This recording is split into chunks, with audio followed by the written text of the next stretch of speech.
Hey guys, tonight we're diving headfirst into history's most spectacular display of wealth-fueled anxiety, the French aristocracy before everything went sideways. You're about to fall asleep not to gentle rainfall, but to the soft tinkle of jewels dropping into a golden toilet bowl.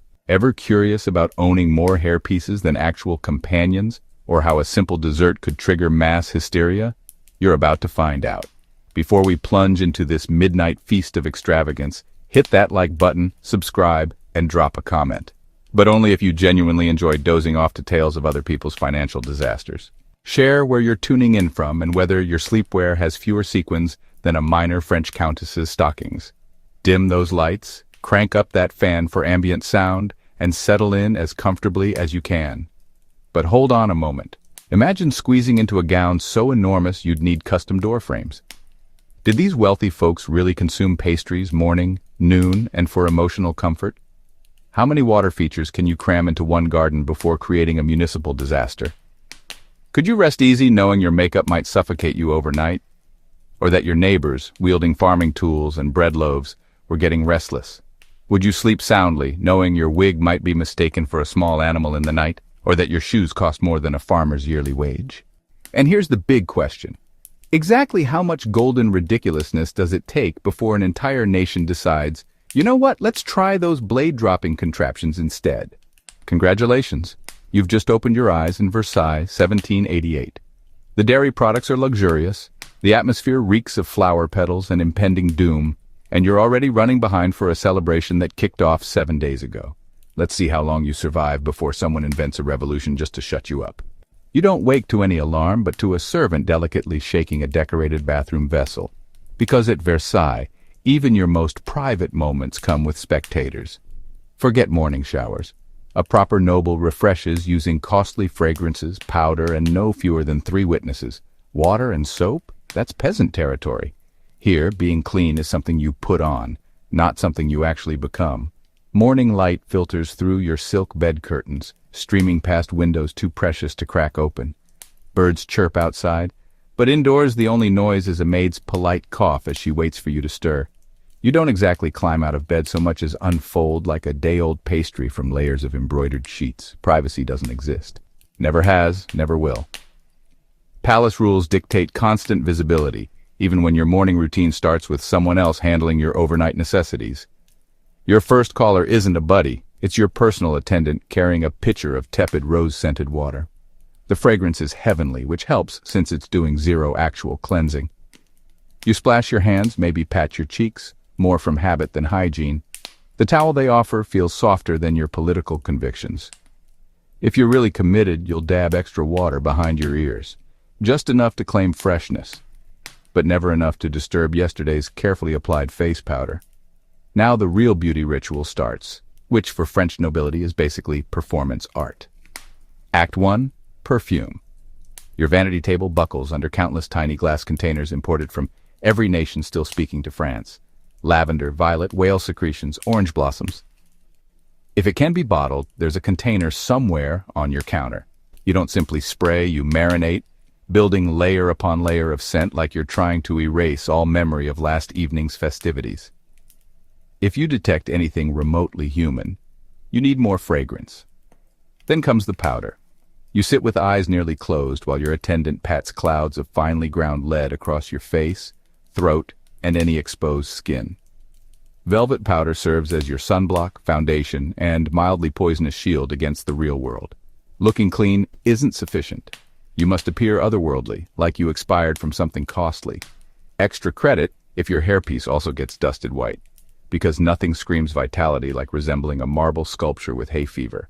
Naturally, if you're truly elite, you employ separate people for each beauty step. One for powder, one for rouge, one for those tiny black velvet dots you paste on your cheeks to conceal pox marks and fuel gossip. By 8 in the morning, your face resembles less a face and more a lightly frosted dessert. Dental care requires gesturing for your servant to fetch the tooth powder, a sandy mixture of charred bread, salt, and perhaps mint, if fortune smiles. Brushing focuses more on status than dental health. You're wealthy enough for the powder, the brush, and the leisure time. Missing some molars? Don't fret. Everyone else is too. Simply smile sparingly or angle your head like you're perpetually posing for a portrait.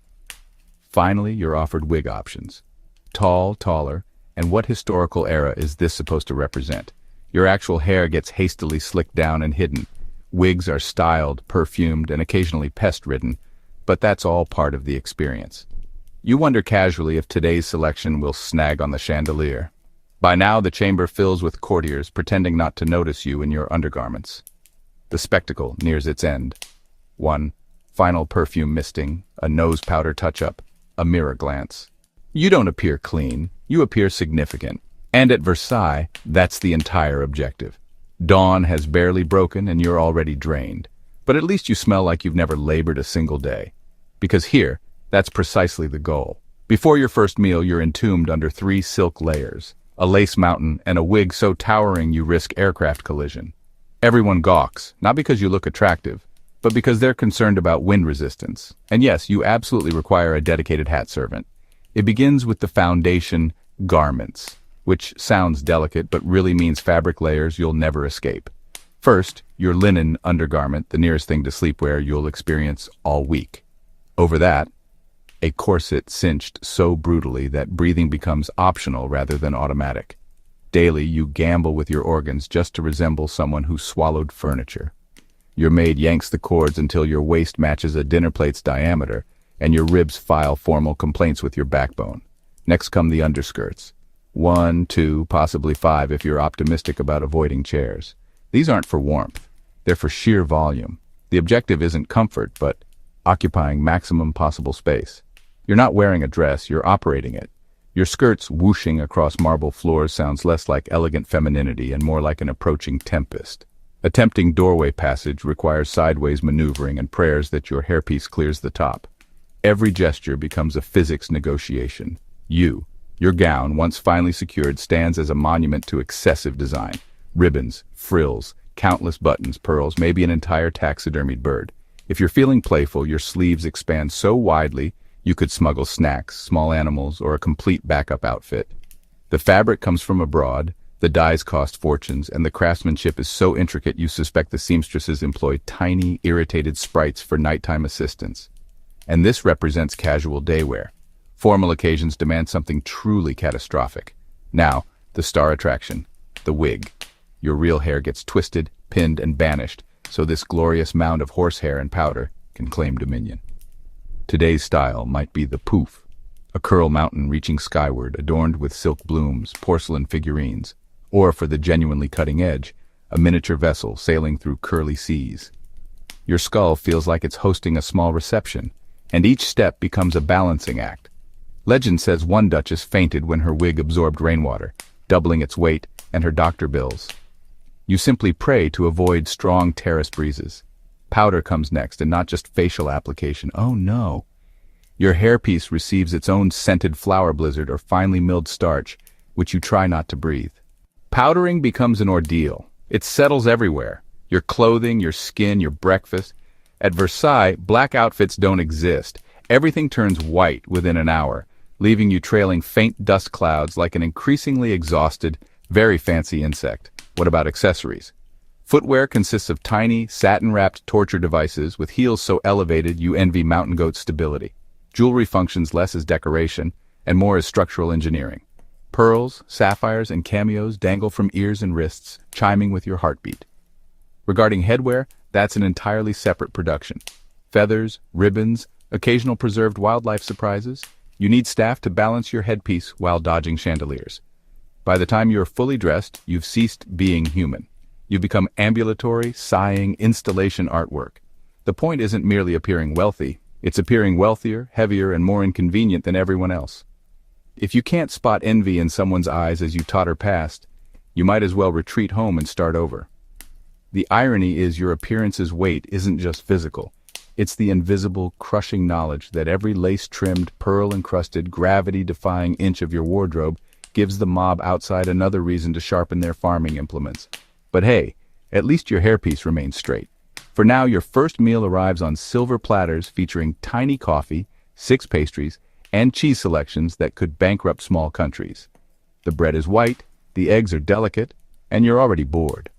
All this naturally consumed while sitting upright in bed, surrounded by 3 disinterested relatives pretending to care. You don't wake hungry, you wake obligated. At Versailles, breakfast functions less as appetite satisfaction, and more as theatrical production in a room full of silk hangings and judgmental ancestors glaring from the wallpaper. Servants glide in with trained feline subtlety, setting down dishes with bows so deep you worry they'll never resurface.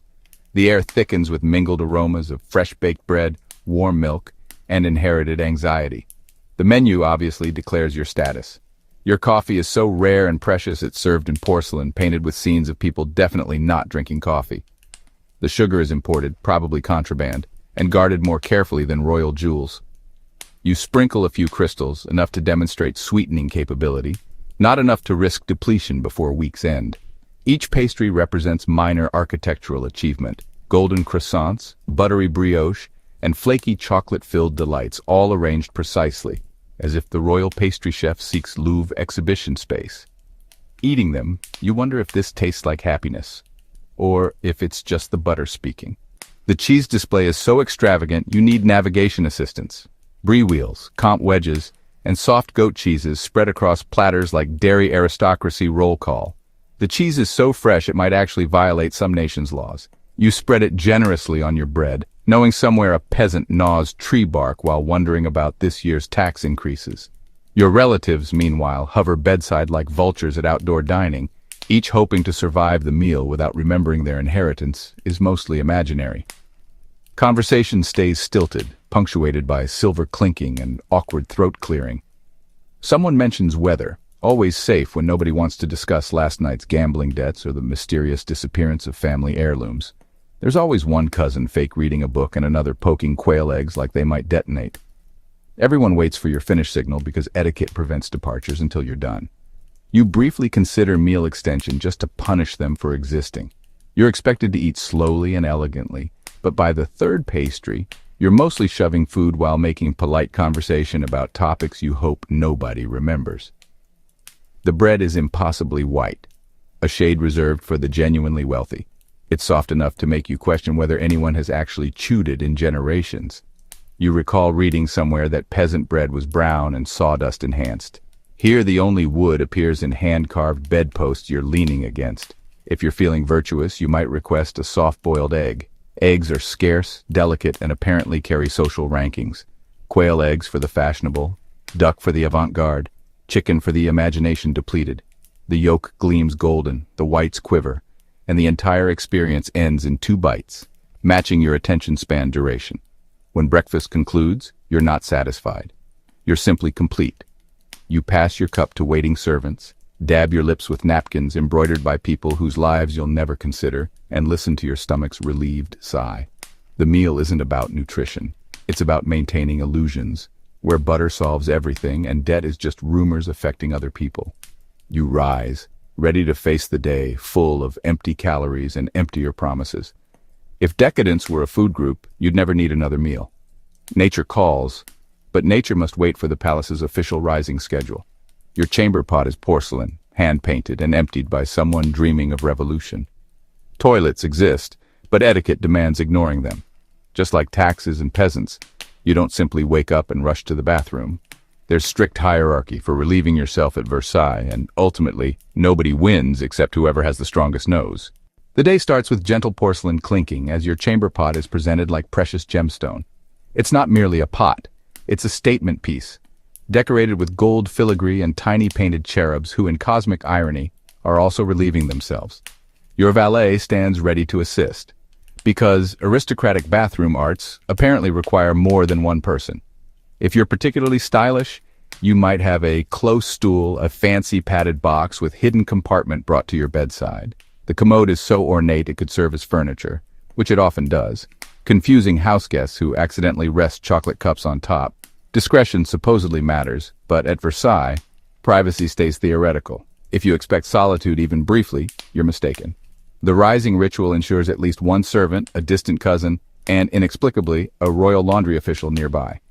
As you conduct business, there's polite weather discussion, grain prices, and sometimes unfortunate rumors that the Dauphin's pot cracked last Tuesday, leaving you wondering if you inhabit a palace or an extremely well-funded aquarium.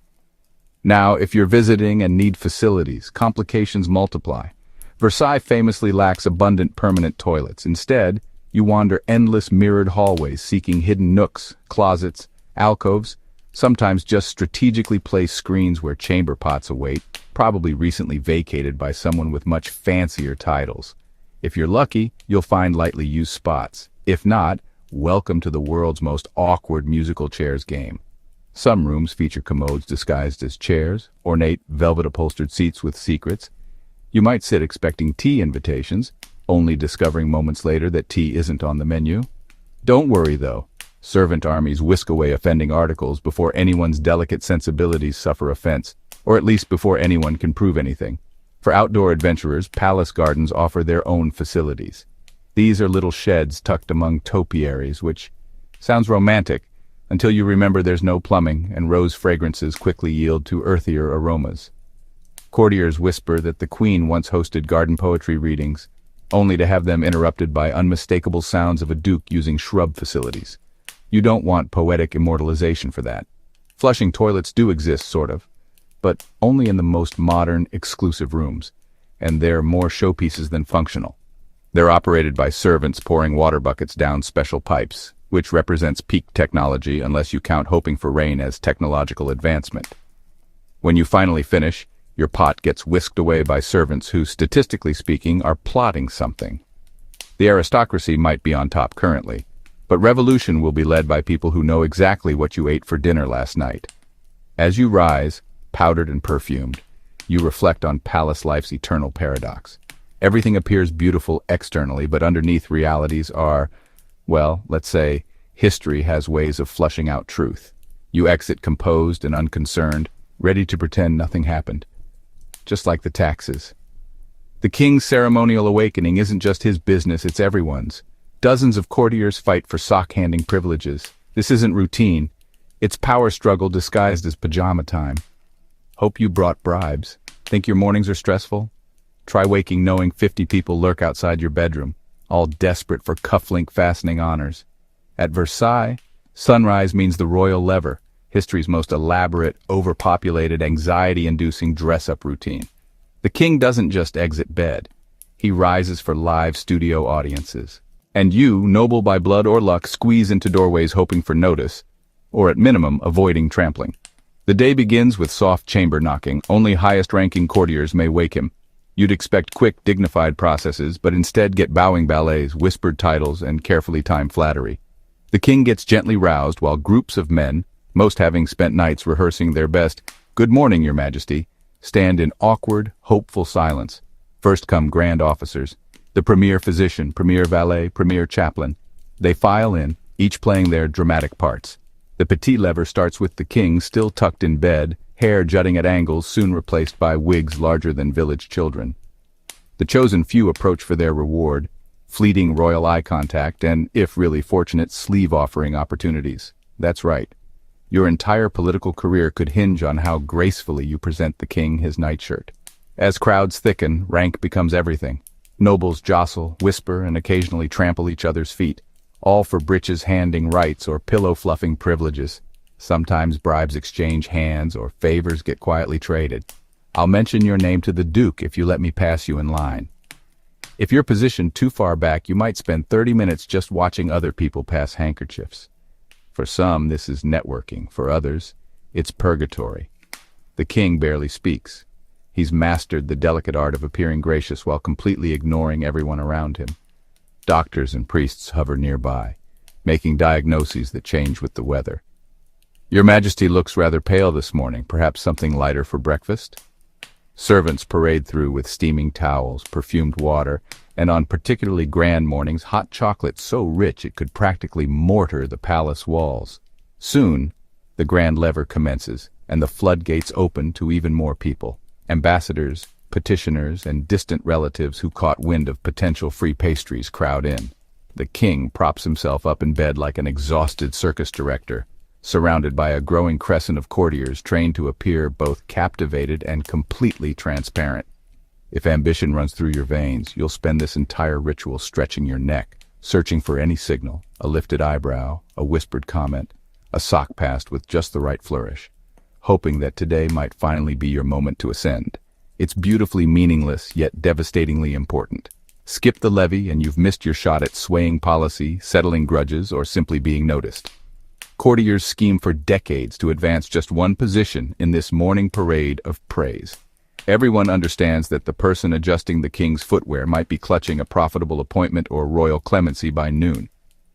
Finally, after an hour of this spectacle, the king stands fully clothed, breakfast arrives, and the crowd scatters.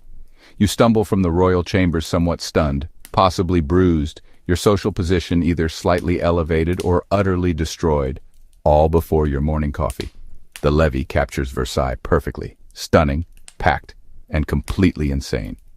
You haven't merely witnessed the king's morning ritual, you've endured it. Well done. Now go slip into your actual clothing. The day's true warfare is only starting. Fashion at Versailles isn't about appearing attractive, it's about looking costly and profoundly miserable. Corsets cinched so tight, breathing becomes optional, shoes so pointed walking turns treacherous, and fabric so combustible you should avoid all open flames. Yet everyone pretends this is perfectly reasonable. Every hallway becomes a catwalk, every sitting room a fashion showcase. Except photography hasn't been invented, so you'll have to trust that the right people are watching.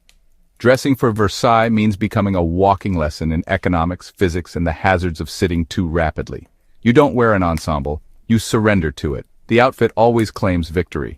Start with the materials: silk, velvet, damask, and brocade in shades that lack proper names. Each fiber more expensive than your dignity. If it doesn't whisper when you move, you're under-accessorized. If it doesn't blind your rivals with reflected sunlight, what's the purpose? And if it wasn't woven by some gifted 12-year-old in Lyon, preferably laboring by candlelight and crushing despair, it's hardly worth discussing. Then comes the fitting. Versailles clothing isn't designed for your actual body, but for the form you might maintain in outer space. Corsets are tightened enough to restructure your entire personality. You're aiming for hourglass, but end up spending an hour gasping for oxygen. Women regularly collapse, which serves both as a fashion statement and a clever escape from tedious conversations. For gentlemen, everything centers on the waistcoat. Thick, embroidered, and so rigid you could use it for sledding. Sleeves balloon, collars tower, cuffs dangle dangerously. If your outfit couldn't potentially wound someone during a handshake, you're not making sufficient effort. Now, for footwear. Sharp, miniature, and featuring heels designed by someone with a genuine hatred of feet. You stumble, you shuffle, and should you ever actually sprint, you're either fleeing creditors or your petticoats have ignited. Because yes, everything catches fire easily. Candles are positioned everywhere, on tables, on walls, clutched in shaking hands during yet another interminable ball. One careless turn could eliminate half the guest list in a single blaze of accidental magnificence. It's remarkable there isn't a fire department stationed behind every duchess. Accessories demand their own attention. Fans that jingle, snuff boxes, lace handkerchiefs, jeweled swords, garters containing secret messages. The items you must carry, suspend, or fasten to yourself before being considered properly dressed are endless. For the truly avant-garde, there are living birds, artificial beauty marks, or even tiny cages housing pet mice, which, yes, is simultaneously trendy and a health menace. What about wigs and hairstyles? Wigs tower high enough to generate their own weather patterns, adorned with ribbons, fruit, ships, and occasional political commentary. Hairstyles become so elaborate you need a dedicated hairdresser, a sturdy spine, and complete indifference to practicality. You fantasize about lying down, but physics and social pressure disagree. Getting dressed consumes hours, and undressing becomes a logistical operation requiring at least 3 servants and specialized tools. Nothing demonstrates power quite like needing a crew to help you escape your shoes at day's end. Naturally, once you're finally encased in your outfit, comfort becomes a distant memory, movement turns into legend, and hunger transforms into something you ignore because eating risks staining your lace. Yet nobody complains because fashion here isn't about comfort. It's about conquest. Every detail, every thread, every embroidered citrus declares your wealth, taste, and whom you're attempting to overshadow. Today your status gets measured in ruffle inches and sapphire ounces. If your appearance is both breathtaking and mildly threatening to public welfare, congratulations. You've mastered the Versailles style guide. Tomorrow the trends will shift. The misery, however, remains constant. Welcome to Fashion Week, every week, where comfort dies and fabulousness heads to the guillotine. Applying your face consumes more time than reading scripture. Thick layers of white lead, rouge, and velvet patches transform you from breathing person to startled sculpture. And yes, the lead is absolutely damaging your health, but looking slightly ill is fashionable. Your morning starts at the vanity table, surrounded by more tiny brushes, jars, and mysterious powders than your typical chemistry laboratory. Your primary goal isn't attractiveness. It's appearing expensive and, ideally, like you recently emerged from a tomb. The dominant beauty standard at Versailles is pale and haunted, as though you've spent 3 years sleeping in a linen closet. Sun-kissed skin? That's for people who labor outdoors. And if you're working outside, you're either a groundskeeper or have been banished to the countryside for some terrible social blunder. The masterpiece of this look is the notorious white lead foundation. You apply it with soft pads, building layer after layer until your skin forgets all memory of color, texture, and human warmth. The objective is a blank slate, smooth, poreless, and so spectral you could haunt the hall of mirrors unnoticed. Is it poisonous? Absolutely. Does it make your teeth throb and your hair abandon ship? Definitely. But you don't let minor issues like lead poisoning interfere with style. Besides, a slightly receding hairline just creates more real estate for your wig. Following the foundation comes rouge, a brilliant, unnatural crimson shade, carefully dotted and then blended across your cheeks until you appear both thrilled and mildly feverish. The concept is signaling both vitality and status. Only the wealthy can afford skin this pale while still blushing so convincingly. And if the color seems slightly intense, just claim you're still recovering from last evening's festivities. Then arrives the pièce de résistance, velvet beauty patches. These tiny shapes, stars, moons, hearts, and sometimes more abstract blobs, get glued strategically to your cheeks, forehead, or chin. Officially, they're meant to hide blemishes, smallpox scars, or mysterious marks that appeared since your last medical treatment. Unofficially, they're the 18th century equivalent of emojis, each placement broadcasting a coded message.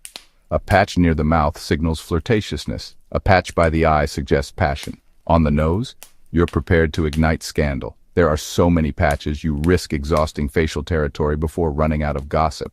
Lips and eyes don't escape transformation either. Your lips get painted delicate red, natural appearance be damned, and your eyebrows are darkened and arched into shapes that challenge both genetics and logic. Eyebrow hair refusing to cooperate? Simple solution. Shave it completely and draw new ones half an inch higher. At Versailles, surprise is a way of life. Don't forget fragrance. Once your face undergoes complete transformation, you douse yourself with floral waters, musks, and extracts of unpronounceable substances. This serves partly to smell divine and partly to mask the combined aromas of stale powder, perspiration, and the slow chemical warfare occurring on your skin. Sometimes the perfume is so potent you can't tell whether you're getting dressed or being preserved for posterity. The final result resembles living artwork, elegant, mysterious, and not entirely real. You've invested over an hour preparing to look like you haven't slept in 12 months, and you're ready to face the day, or at least to be observed from a respectful distance by candlelight. The strange thing is, after sufficient practice, you begin feeling exposed without your mask. The authentic you becomes a secret buried beneath layers of rouge, lead, and determination. By midday, your face might start flaking, your cheeks could burn slightly, and there's a genuine possibility you'll develop a mysterious cough by winter. But you look the part, an aristocrat who could expire at any moment and still maintain the room's finest complexion. At Versailles, that's all anyone will recall. Your actual occupation is information warfare. Courtiers exchange rumors like currency, typically while pretending to admire a tapestry. The breaking news: someone's dog enjoys a better inheritance than 3/4 of France. Welcome to Versailles, where every sentence serves as strategy and every smile could conceal a trap.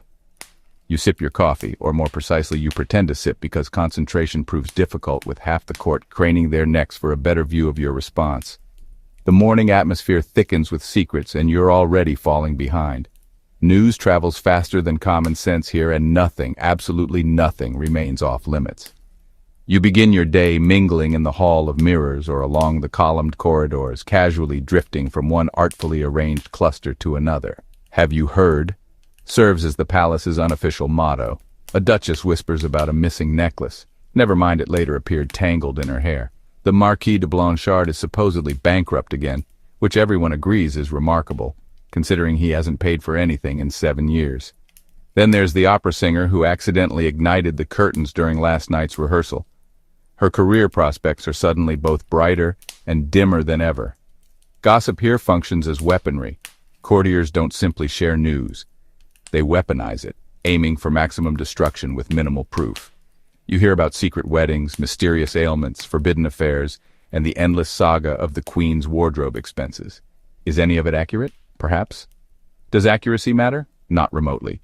The crucial thing is appearing informed, nodding gravely at every revelation, even while secretly trying to remember whether you're supposed to despise or envy the person being discussed.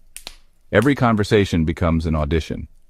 When you pause before speaking, everyone leans forward, hoping you'll drop a bombshell or, better yet, accidentally implicate yourself. You quickly learn that listening equals speaking in importance. Half the politics here involves strategic eavesdropping at precisely the right moment, preferably behind a large fern or near a conveniently echo-producing marble bust.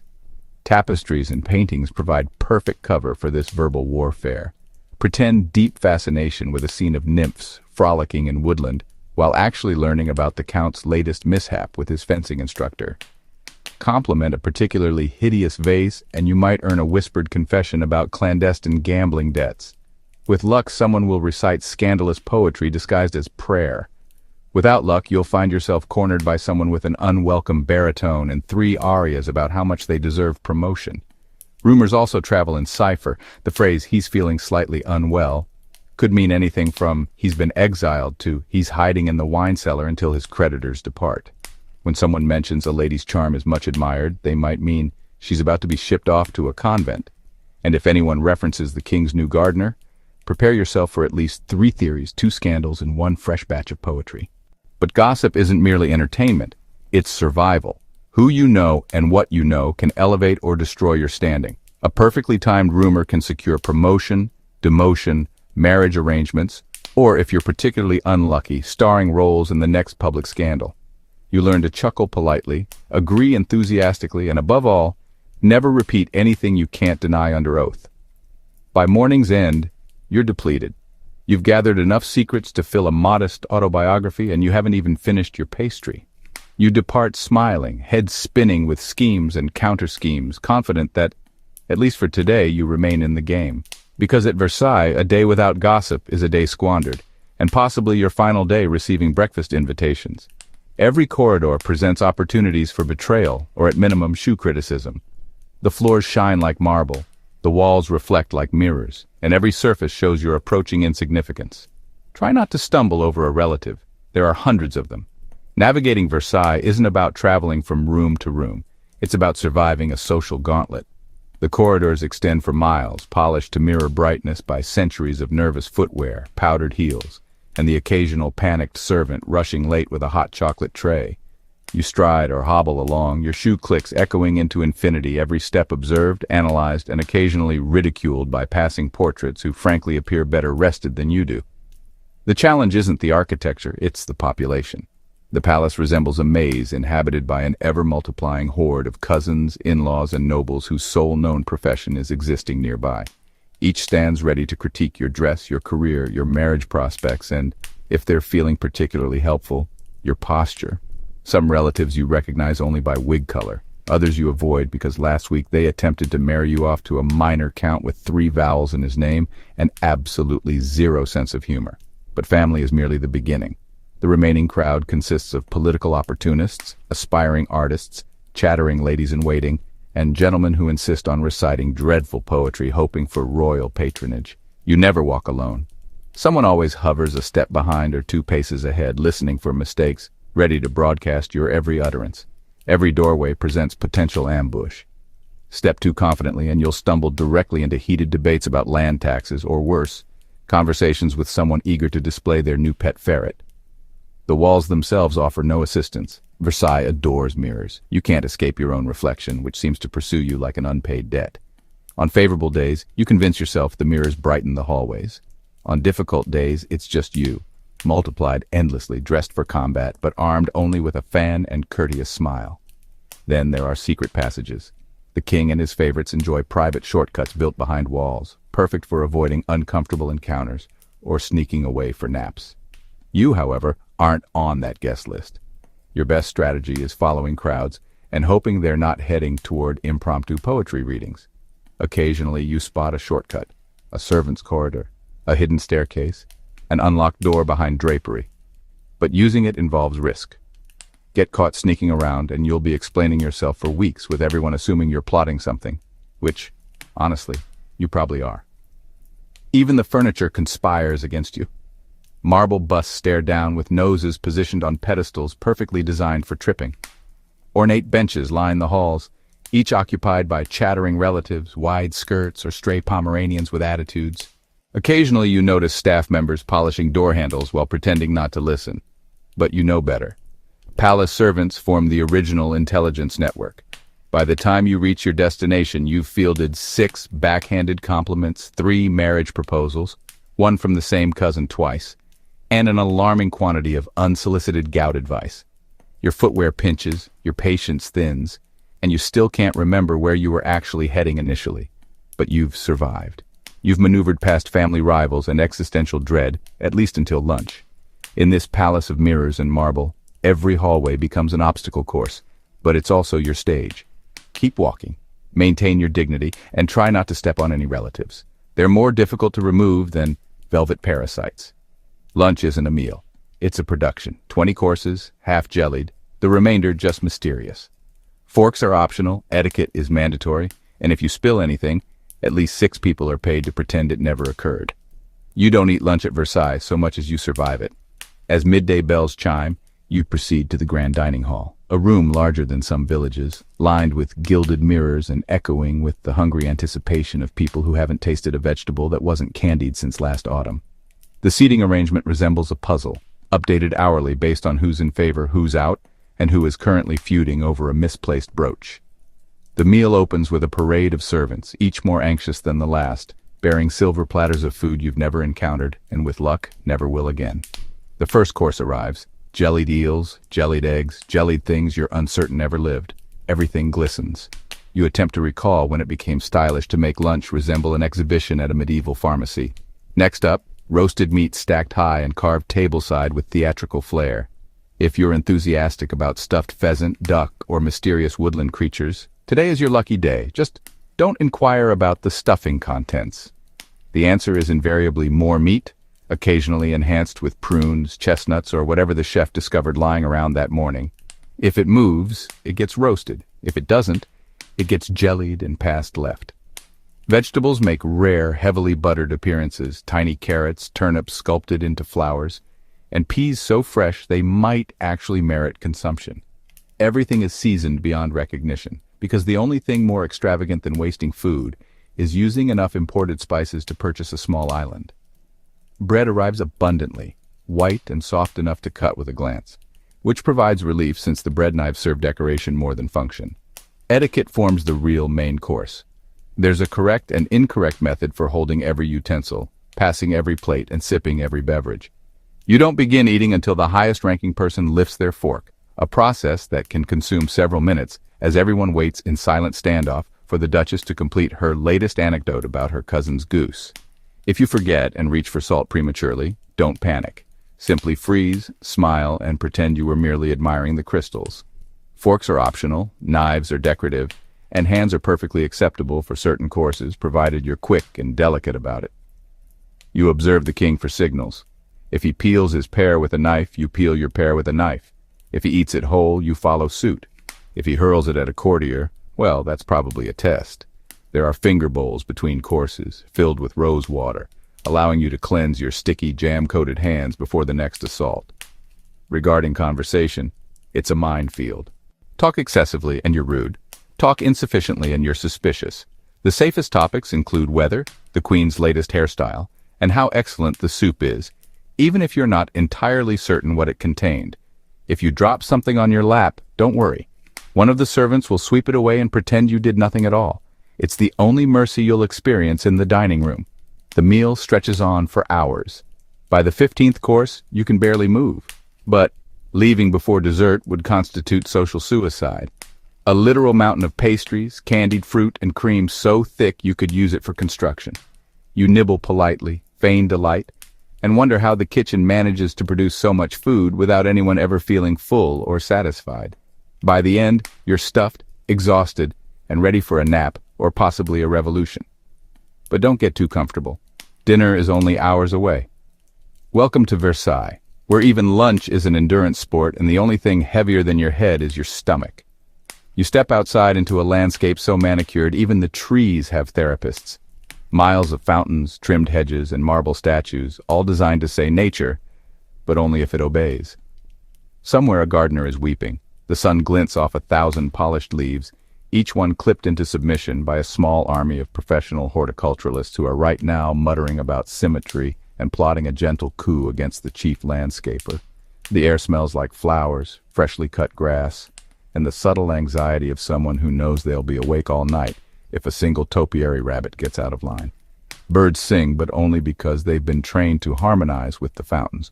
Your first step onto the gravel path is a declaration. Versailles Gardens aren't merely pretty. They're a 2,000-acre power move. Every vista, every winding path, every ridiculously expensive orange tree in a decorative pot exists solely to demonstrate to visitors that the king controls not only France, but gravity, rainfall, and the psychological well-being of boxwood shrubs. This isn't a backyard. This is the world's largest, most stressful living room. You stroll past fountains engineered to spray at mathematically precise heights, their jets synchronized to royal timetables and the royal plumber's whims. If the king wants the Grand Canal to erupt on command, it will. Never mind that it requires more water pressure than most towns see annually. The sheer volume of fountains is so overwhelming you begin wondering if Versailles was built just to make everyone else's garden feel inadequate. Beyond the waterworks lie hedges snipped into right angles so sharp they could slice bread. There's a hedge maze too, though it's less about finding your way and more about avoiding detection by anyone important. Rumor suggests that nobles have vanished there for hours, emerging only after negotiating treaties, planning secret romances, or, in extreme cases, eating emergency marzipan stored in their sleeves. Everywhere you look, statues stare from marble pedestals with that blank, vaguely judgmental expression only ancient gods and classical nudes can master. Each supposedly symbolizes something: virtue, victory, the inevitability of running out of budget halfway through. You'd think most of these pathways exist just to give wandering nobles an excuse for their tardiness. Listen closely and you might catch the distant, mournful weeping of the head gardener, a man who maintains an obsessive calendar tracking when each bloom should open, fade, and be swapped out. The king once commanded roses in the dead of winter, and miraculously they materialized, likely through the frantic efforts of several terrified florists and considerable deception. This gardener's palms are rough with calluses. His gaze carries the weight of impossible demands, and he could tell you the precise snail count on the estate at any moment. During grand occasions, these grounds transform into an elaborate stage for royal strolls, musical performances, and theatrical displays. You become part of the endless procession, feigning fascination with a hedge maze or marveling at an absurdly perfect cluster of pansies, while stealing glances to check if Her Majesty has debuted a fresh ensemble. Everyone's attempting to appear naturally at ease, though half the crowd is simply trying not to lose their way or accidentally stumble into the designated dueling grounds. By noon, tiny stones have worked their way into your footwear. The blazing sun makes your powdered complexion unbearably itchy, and you've engaged in 3 courteous debates about whether that marble figure represents Venus or just an unusually fit shepherd boy. You strike a pose beside a fountain for your portrait, aiming for tranquil elegance, but the breeze changes direction, and you're doused by a waterspout designed purely for the king's amusement. You tell yourself this is simply the cost of refinement. Heading back toward the chateau, you're struck by the magnificence, the splendor, and the persistent unease that comes from understanding you're perpetually one drooping blossom away from royal humiliation. Welcome to Versailles Gardens, where the natural world is controlled, sculpted, and thoroughly intimidated. Exhausted by palace life already? Perfect timing. You have access to a more intimate palace. Marie Antoinette's personal retreat overflows with artificial farms, costly cottages, and enough blossoms to trigger a sneezing fit in half of France. In this kingdom, you might never encounter an actual dairy cow, but you certainly possess several decorative ones. The Petit Trianon serves as Versailles' solution to that ancient dilemma. Too much palace, insufficient personal breathing room. When the main residence feels stifling, When the burden of elaborate wigs and social obligations makes you crave simplicity, you merely wander a few hundred yards to your own exclusive corner of extravagance. Here, Marie Antoinette crafted her interpretation of rustic serenity, essentially peasant dress-up, but with additional gold accents and zero risk of actual physical labor. You meander through a landscape designed to appear effortless, yet which actually demanded an army of groundskeepers, designers, and no fewer than 3 specialists, whose entire job involves managing the ornamental waterfowl. There are curving trails, wildflower meadows meticulously maintained by people who'd prefer to be elsewhere, and a collection of imported animals chosen for maximum aesthetic appeal. Somewhere, a bunny is receiving a thorough grooming in preparation for a royal walk. Sheep are selected for their fluffiness, cattle for their picturesque silhouettes, and hens for their cooperation in portrait sessions without attacking the wet paint. The crown jewel, naturally, is the hamlet, a cluster of thatched roof buildings constructed to mimic a charming village, with one crucial distinction: no genuine villagers. Instead, performers are employed to portray milkmaids, shepherds, and farm workers. You can enjoy refreshments on a porch while observing people pretend to make butter, all while discussing the latest Parisian fashion trends. Should you feel inspired to milk a cow, don't fret. A servant will handle that task for you, then allow you to pose with the bucket for a quick painting. It's rural living without the mess, effort, or actual contact with poverty. Within the Petit Trianon itself, everything operates on a reduced scale, by Versailles standards anyway. Chambers are more compact, yet still luxurious. Soft-colored walls, delicate furnishings, hidden passages for the queen to escape unwelcome visitors, or particularly dull conversations. Marie Antoinette supposedly said, "Let them eat cake." But here, the true philosophy might as well be, let them eat decorative fruit while lounging on hand-stitched pillows. The gardens explode with color: roses, lilacs, peonies, and any flower that can be coaxed into blooming outside its natural season. They cascade over stone walkways, scale lattices, and burst from planters at every conceivable angle. Seasonal allergies aren't a nuisance here. They're evidence you've truly arrived. You wander among the blossoms, fanning yourself against the dual assault of pollen and jealousy, while congratulating yourself on being so wonderfully natural. Garden parties unfold on the lawn, complete with fine china, delicate finger foods, and enough protocol to make your head pound. Everyone maintains the illusion of casualness. Nobody acknowledges that each outdoor meal required 6 weeks of planning, or that the pastries arrived that morning courtesy of a chef who ran the entire distance from Paris. You recline on the world's softest blanket, sheltered by trees that cost more than most homes, attempting not to spill your hot chocolate. The finest part? Here you needn't worry about court conspiracies. The invitation list is strictly managed, restricted to the Queen's inner circle: artists, musicians, and anyone who can be trusted not to report back to the King's informants.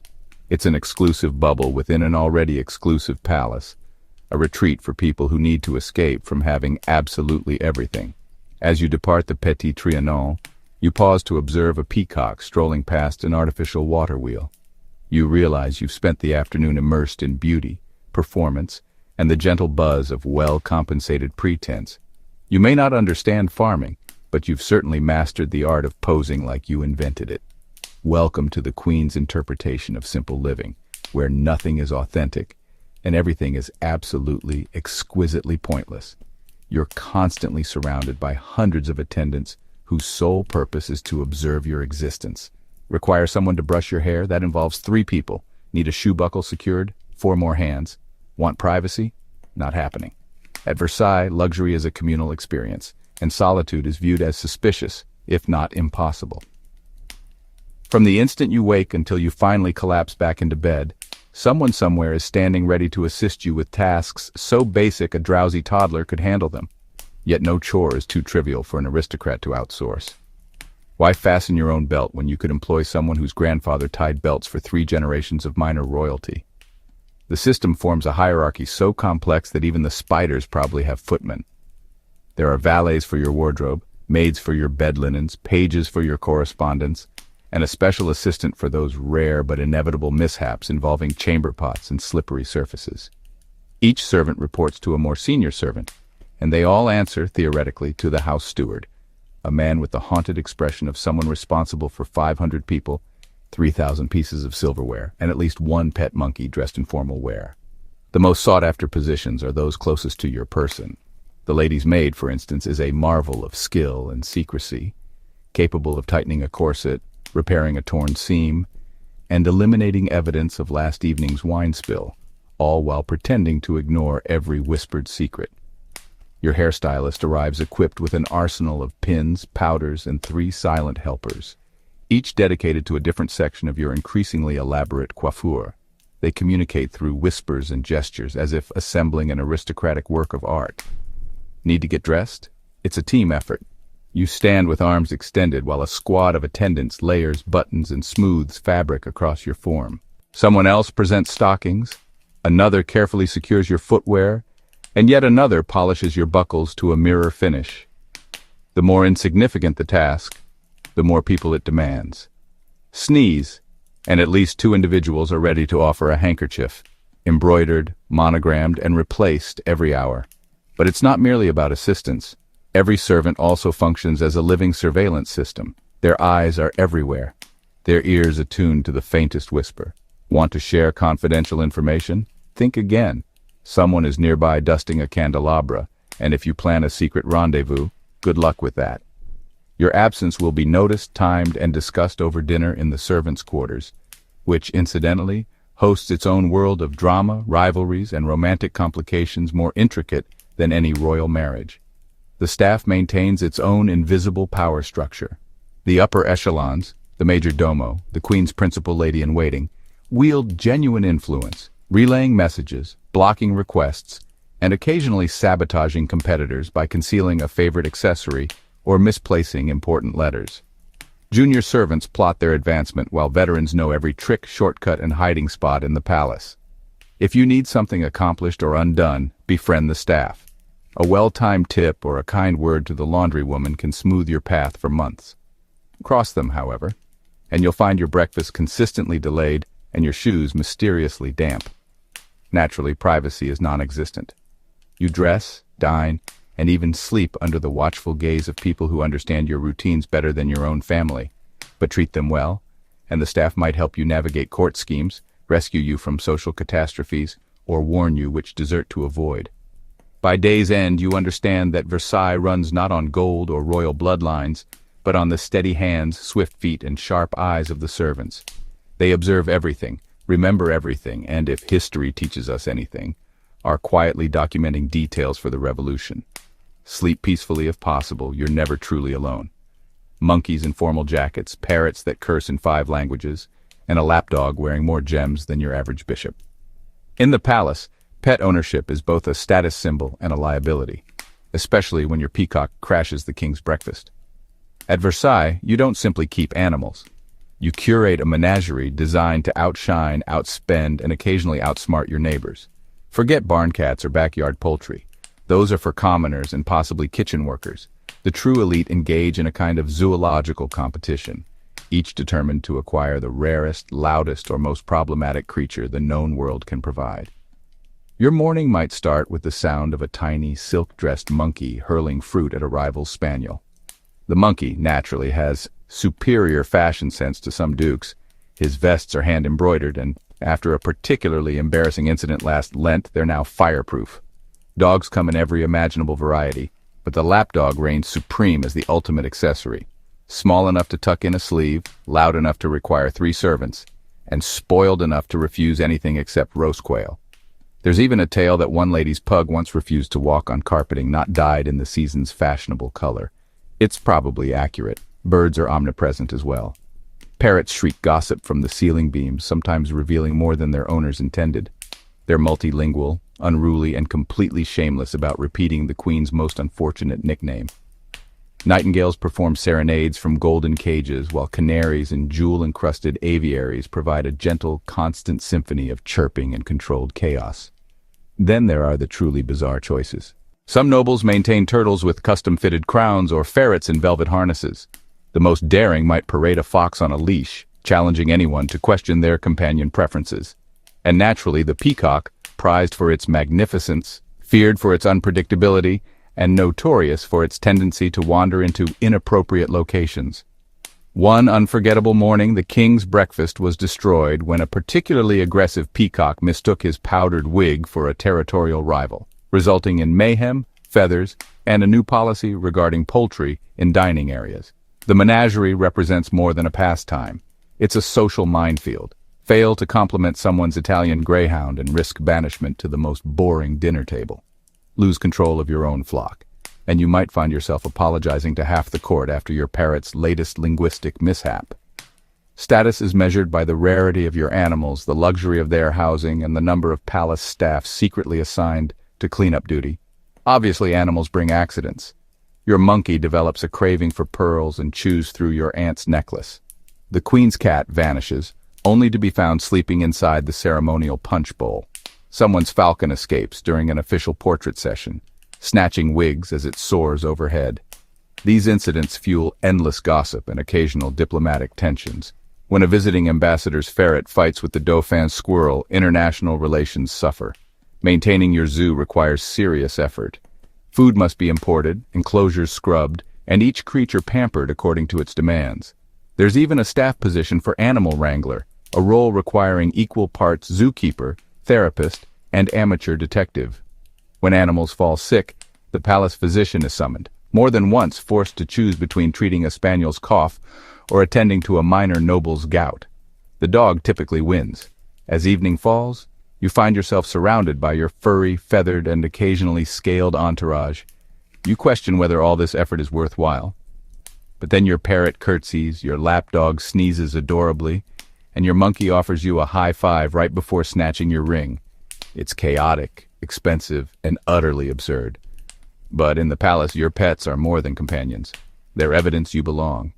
After all, anyone can purchase jewelry. Not everyone can train a peacock not to attack the king. You attend the opera, but nobody focuses on the music. It's entirely about being visible, gossiping, and occasionally fainting for theatrical impact. The ball afterward centers less on dancing and more on displaying how much you despise everyone else. Evening at Versailles begins long before the curtain rises.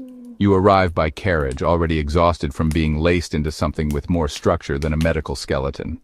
The footmen open your door and you step onto marble with precisely the right combination of grace and irritation.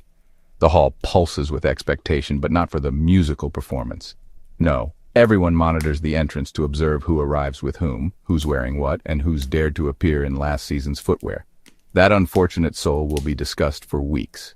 Inside, the opera boxes become a battlefield of appearances. The king and queen occupy the central position, surrounded by an ever-changing court of favorites and enemies.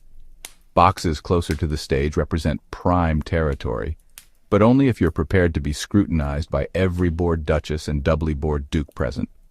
Further back, it's standing room for the merely well-connected, while the unlucky must settle for craning their necks from the distant upper galleries. If you're not near the front, you simply pretend otherwise and echo whatever the person ahead of you says about the storyline. The music itself, sweeping arias, complicated duets, all performed by singers with names as lengthy as their contracts, is pleasant enough, but it's merely background sound. You spend most of the performance peering through your fan, exchanging whispered critiques, and occasionally applauding at inappropriate moments just to see who follows your lead. Some evenings, the most dramatic performance occurs not on stage, but in the royal box, where a well-timed yawn or strategic cough can carry more weight than a standing ovation. Of course, no opera is complete without a carefully orchestrated fainting episode. It's fashionable to swoon during particularly moving passages, real or imagined. The drama of gracefully collapsing into a pile of lace is a time-honored tradition, as is being revived with a sprinkle of rose water and the subtle hope of being carried from the room by someone influential. If nothing else works, you can always excuse yourself to the powder room, returning in time to catch the final act and the juiciest gossip. After the curtain drops, the real entertainment begins. The ballroom is a dazzling expanse of crystal chandeliers, mirrored walls, and hardwood floors polished to perfection. Dancing is technically the main attraction, but nobody is actually here for the minuet. Partners are selected as much for their strategic importance as for their dancing ability. Invitations are bartered like precious commodities, and being overlooked is worse than exile. You circulate around the room, carefully matching your expressions to the atmosphere. Bored, but not so bored that you appear ungrateful. Entertained, but only by the appropriate jokes. Rivalries bubble beneath the surface. Couples orbit each other with the kind of formal antagonism usually reserved for peace negotiations.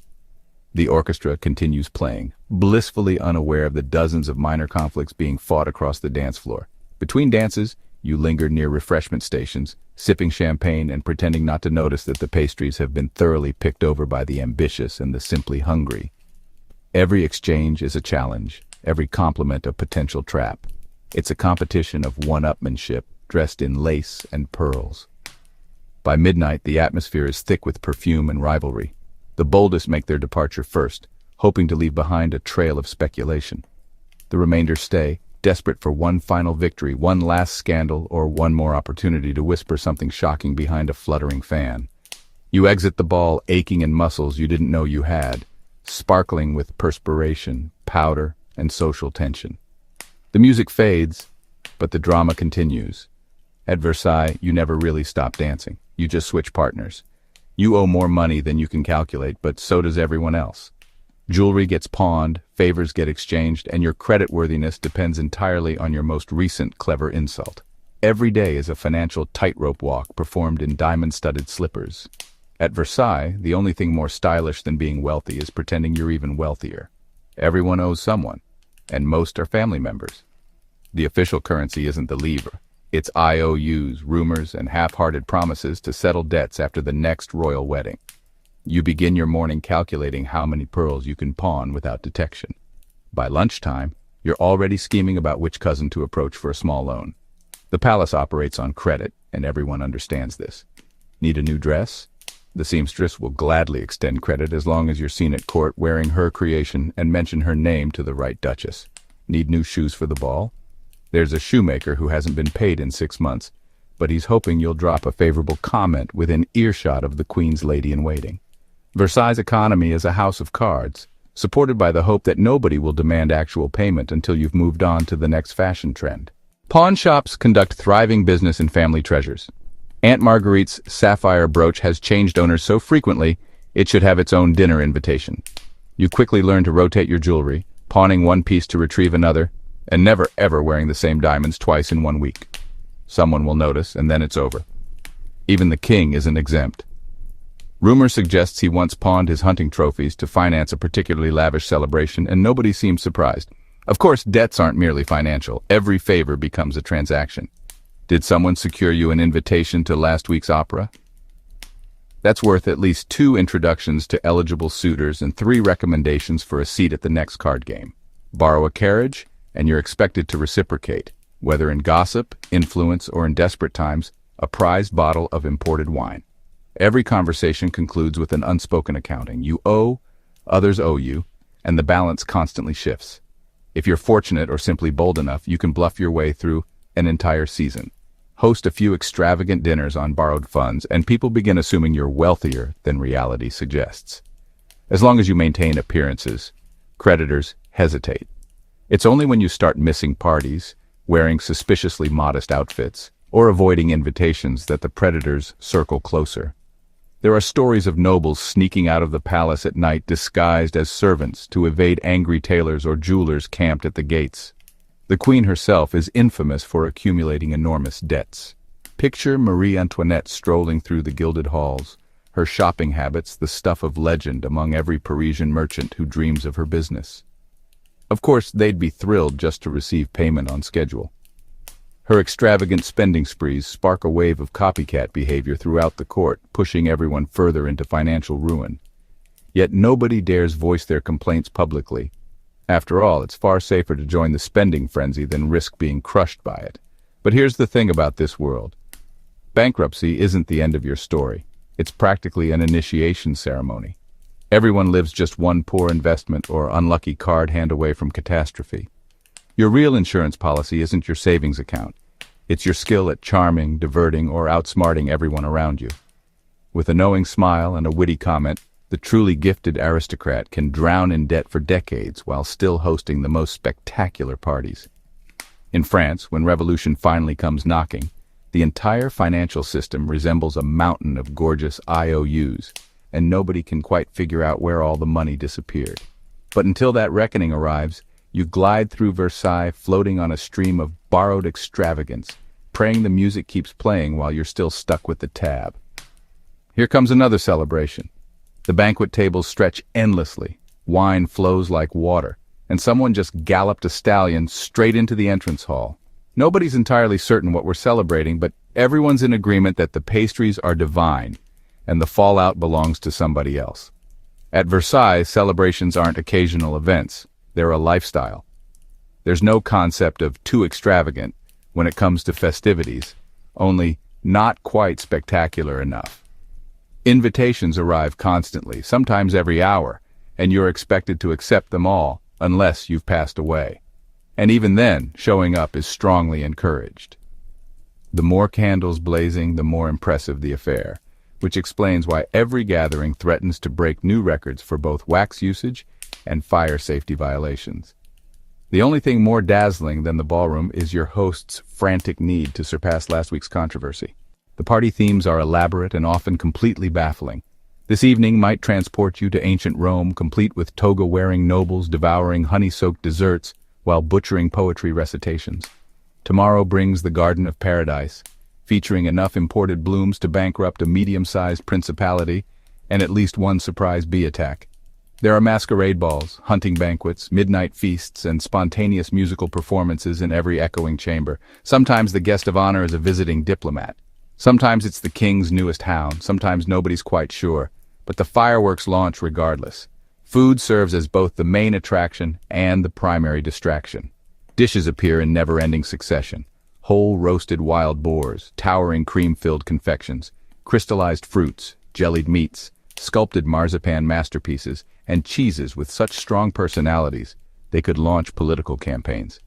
The kitchen operates around the clock, producing meals that resemble art exhibitions more than actual nourishment. You barely sample half the offerings, but you heap your plate anyway, just in case someone who might whisper to the queen is watching. Wine and champagne cascade like rivers. Glasses get refilled before they're emptied. By midnight, someone's inevitably belting out songs, someone else is sobbing dramatically, and at least one duke is hiding under a table explaining governance to a cocker spaniel. There are drinking competitions, toasts to everything from the weather forecast to the king's boot buckles, and the kind of deep philosophical discussions that only emerge after the 5th round of Bordeaux. If you don't conclude the evening somewhat unsteady on your feet, you're either abstaining completely or simply not putting in enough effort. Entertainment surrounds you constantly and frequently poses genuine hazards. Musicians perform until their fingers go numb. Jugglers launch flaming batons in rooms draped with silk curtains and filled with increasingly anxious guests. Magicians, acrobats, and human sculptures weave through the crowd. There's always someone attempting something they absolutely shouldn't, and always someone else egging them on. Once, a marquis tried juggling live geese. Historical records indicate the geese emerged victorious. But the real show is the guests themselves. The court's finest talents are on full exhibition. Flirting, plotting, dancing, and feuding. Rivalries ignite over the selection of tablecloths or the precise count of sugared nuts in a party favor. Couples exchange frosty stares and even frostier compliments. One careless comment can launch a rumor that destroys a reputation before the final course arrives. The only thing more intoxicating than the champagne is the scandal-mongering. As sunrise threatens the horizon, candles flicker and die while guests begin drifting homeward. Some walking, some carried, a few transported on makeshift stretchers. The palace floors stick with spilled wine and crushed petit fours. Musicians sleep in corners. A tiny dog sports a borrowed crown while two countesses argue about who spread that story concerning the king's fortune-teller. In the morning aftermath, nobody really recalls what prompted the celebration. But that's hardly important. At Versailles, festivity never ends. Excess is mandatory, and accountability is always checked at the entrance.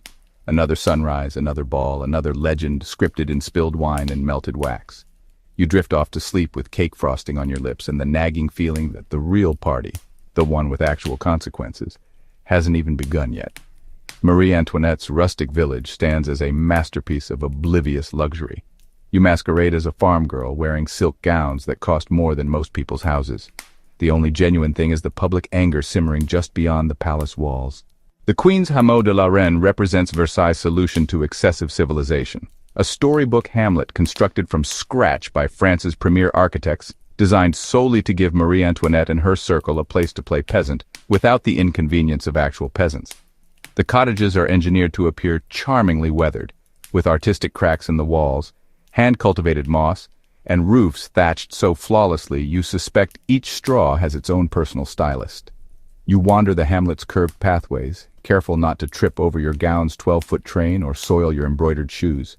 Chickens cluck in the distance, but even they appear suspiciously well-pedigreed. Cattle pose in photogenic arrangements, chosen for their docile nature and camera appeal. There are goats, sheep, and rabbits, all tended by servants costumed as authentic villagers, though their hands are suspiciously spotless and their accents slightly too Parisian. Each morning the animals receive grooming, flower beds get manicured, and milk gets churned by professionals who'd rather compose sonnets than break a sweat. In this manufactured countryside, the Queen stages tea gatherings, outdoor lunches, and amateur theater productions. You're invited to relax in a dairy containing more fine china than actual milk, or to pose with a spinning wheel you haven't the faintest idea how to operate. Guests praise each other on how naturally they carry their rustic baskets, which are typically empty or filled with hand-selected violets arranged by the palace gardener. There's always a harpist playing softly nearby and a servant standing ready with lemonade, just in case the burden of pretend labor becomes overwhelming. Marie Antoinette's preferred pastime involves dressing as a shepherdess, complete with ribbon-trimmed hat, starched apron, and a staff that has never encountered an actual sheep. The other ladies follow her lead, pretending to milk cows and gather eggs, while servants hover just outside the frame, prepared to intervene if anyone's nail polish is threatened. You observe as the Queen feeds a lamb with one hand while accepting a strawberry pastry with the other. The visual theme is picturesque poverty, but the budget could fund a minor military campaign. To outsiders, the hamlet represents pure scandal. Word of the Queen's play village seeps through Paris, where real farmers struggle daily, taxed beyond endurance, watching their children grow up starving. They recognize the Queen's retreat for what it truly is, a luxury fantasy, a place where hardship becomes optional and rural life's difficulties can be discarded as easily as silk gloves. To them, it's beyond frivolous. It's insulting, proof that the nobility aren't just disconnected, but inhabiting an entirely different universe. Inside the hamlet, however, everyone participates in the charade, or at least pretends to. You compliment the flavor of the homemade cheese crafted by the royal kitchen staff, admire the humble interiors featuring marble fireplaces, and laugh at the antics of a goat that costs more to maintain than some families earn annually. Nobody discusses money or politics or the growing crowds of petitioners gathering at the palace gates. The fantasy is delicate and everyone understands it. All it requires is a strong wind or a stray newspaper from Paris to remind you that beyond this rural playhouse, the world is transforming rapidly. But for now, you pour another cup of spiced milk, pose for a painting in your peasant costume, and pretend just for this afternoon that playing poor offers enough protection to keep you safe, because nothing quite says, "I understand the common people," like making poverty look this expensive. Baths happen rarely, and when they do, they become major productions. Water gets imported, tubs are filled manually, and the washing process takes so long you could miss 3 political upheavals. Scented oils and rose petals abound, but genuine cleanliness remains negotiable. At Versailles, the idea of getting clean exists more in theory than practice. Sure, the palace overflows with ornate bathtubs and enough fragrances to overwhelm a charging rhinoceros, but water itself is viewed with deep suspicion. Why take the risk? The pipes are ancient, the plumbing questionable, and everyone's convinced that soaking in hot water allows evil vapors to infiltrate through your skin. For most people, the safer choice is masking today's grime with 3 days' worth of perfume and calling it a triumph of personal hygiene. On those exceptional occasions when you do bathe, it becomes a major event. First, you must announce your intentions to the entire household, because relocating a bathtub requires a team effort involving at least 6 servants, 2 footmen, and, if you're particularly important, a dedicated bathing attendant. The bathtub itself is less a washing basin and more a masterwork of craftsmanship. Porcelain, copper, or even silver adorned with gilded legs and flower designs. It's wheeled in with the ceremony usually reserved for royal processions or exceptionally dramatic swooning episodes. Water presents the primary challenge. There's no simple faucet to turn. Instead, servants haul countless buckets from the kitchen or gardens, every drop carried up flights of marble steps and poured with shaking hands. You can practically hear their whispered complaints as they struggle not to splash a single drop onto your carpet. Hot water is even more precious. It's been boiled over open flames, poured into the tub, and by the time it reaches you, it's barely warm and infused with the collective prayers of the staff for a generous gratuity. Once you finally settle into the water, the real performance commences. Bathing is never a private affair. The entire purpose is being observed looking luxuriously relaxed. Rose petals floating around your knees, scented oils shimmering on the surface, a servant nearby holding a tray of candied treats and a fresh towel. Sometimes a musician provides gentle melodies in the corner. Other times your friends drop by to discuss politics, gossip, and the latest incident involving the king's prize stallion. If you're particularly unfortunate, someone might attempt poetry recitation, which almost makes you wish you'd remained dirty. Soap is optional, frequently replaced by perfumed pouches, herbal mixtures, and elaborate scrubbing mittens that look suspiciously like last season's kitchen rags. You dab, rinse, and soak carefully, ensuring the water doesn't touch your hair. The powder and pomade would create a paste worthy of a pastry chef. A quick rinse and you're finished, wrapped in towels thick enough to muffle a confession. But honestly, for most people, bathing is a special event.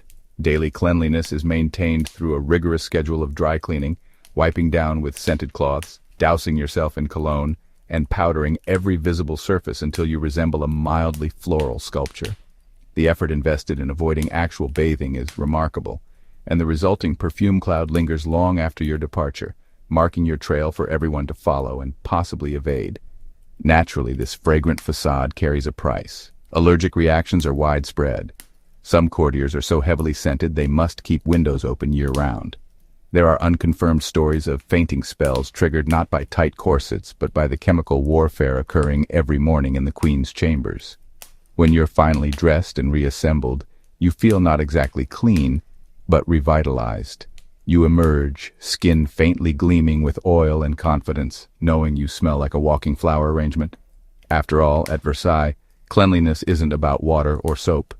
It's about preserving the illusion that you remain eternally fresh, fabulous, and untouchable. Reality, as usual, can be ignored until the next grand occasion, or at least until someone invents functional plumbing. Meals are enormous. Ingredients arrive from distant lands, and your taste buds are bored regardless. Sugar appears in everything. Teeth are optional accessories, and if you're not thoroughly marinated in wine by dinner time, you're not trying hard enough. Digestion is left to the working classes. Every meal at Versailles is a theatrical production, a parade of abundance designed less for sustenance and more for standing ovations. Breakfast is modest, but lunch and dinner are performances worthy of repeat engagements. The table is arranged with enough silverware to require a navigation chart, and the menu reads like a catalog of culinary ambition and reckless disregard for moderation. Begin with the appetizers. Platters of oysters, smoked salmon, and cold-roasted game birds arranged in mind-bending symmetry. If it's not currently in season, don't worry. A messenger on horseback has transported it from the far side of Europe, and it will arrive slightly wilted, astronomically expensive, and immediately overshadowed by something even more exotic. Breads are limitless, and the cheese selection could warrant its own royal decree. Nothing screams luxury quite like consuming Dutch cheese in France while pretending to savor it. Then arrive the main courses, a procession of meats including roasted wild boar, whole ducks, pheasant, beef, and mystery pastries. Don't inquire about the contents, just consume. Everything is prepared in butter, then glazed with additional butter, and garnished with a flourish of truffles, nuts, or edible gold flakes. The king's preferences shift with the seasons, but the message remains constant. You're wealthy enough to consume things other people can only fantasize about. If you're not mildly uncomfortable by the conclusion of the main course, someone in the kitchen will attempt again. Sugar dominates the menu. Pastries, tarts, and candied fruits appear with such regularity that even your dentist has begun leaving warning notes at your doorstep. It's not merely a dessert, it's a status symbol. Sugar is so costly and so closely linked with royalty that declining a second portion of marzipan is considered a political statement. Your teeth may be deteriorating, but your reputation remains sweet. Wine accompanies everything. If you accidentally reach for water, someone will politely remind you that wine is safer, more stylish, and thanks to arrangements with local vineyards, cheaper than bribing your creditors. You consume red, white, sparkling, and fortified wines, sometimes in the same glass, sometimes consecutively, occasionally by accident. The court's alcohol tolerance is legendary, and the only genuine risk is missing your moment for a toast. To survive dinner, you must perfect the art of sipping, smiling, and never, ever declining a refill. Vegetables are present, but primarily decorative. Tiny carrots glazed in honey, peas mashed into fluorescent paste, turnips disguised as flowers. If you're feeling adventurous, you might sample a green bean. But vegetables' real purpose is making the next roast seem more impressive by contrast. The French diet celebrates indulgence, meaning everything you consume should be rich, rare, and completely impractical. Of course, all this excess exacts a toll. Indigestion is epidemic, as are secret visits to the apothecary for restorative tonics that mostly taste like regret mixed with licorice. The king himself maintains a team of physicians nearby, armed with powders, potions, and occasionally stern, disapproving looks. Nobody discusses digestive troubles publicly, just as nobody mentions the number of people collapsing from sugar crashes mid-minuet. And yet, even as you're reclining, stuffed, and mildly intoxicated, you're already anticipating the next meal. At Versailles, the kitchen never truly rests, and neither do you, thanks to lingering effects of brandy and enough marzipan to preserve a saint. So eat, drink, and celebrate, because tomorrow the banquet begins anew, and there's no shame in using the excuse the king commanded it. Every chamber overflows with paintings, porcelain timepieces, and the occasional preserved feline. Your taste is diplomatically described as eclectic by people paid not to snicker. Art acquisition is a competitive sport, and you play to dominate. The grand salons of Versailles burst with treasures, some priceless, some questionably obtained, and all crammed into every available inch, as if your true passion is interior chaos. Paintings blanket the walls from floor to ceiling, layered 2 or 3 deep wherever one masterpiece simply won't suffice. Ancestral portraits glare down at you, silently critiquing your fashion decisions and your investments in Flemish countryside scenes. The king's collection alone could stock a modest museum. In fact, it does. He just calls it his morning dining area. Porcelain occupies every surface. On mantelpieces, in display cases, perched on golden shelves and balanced precariously on window ledges, where the cat, not yet mummified, will inevitably knock them over. The finest pieces originate from Sèvres or Meissen, their delicate surfaces painted with scenes of people performing imaginary farm tasks in immaculate clothing. Even your teacups tell stories, and your guests are expected to nod appreciatively at the miniature painted goat-herder before taking a sip. Clocks tick and chime from every direction, set to times bearing no relationship to reality. Owning a clock is less about punctuality and more about demonstrating you can afford to be late for everything. The more elaborate, the better.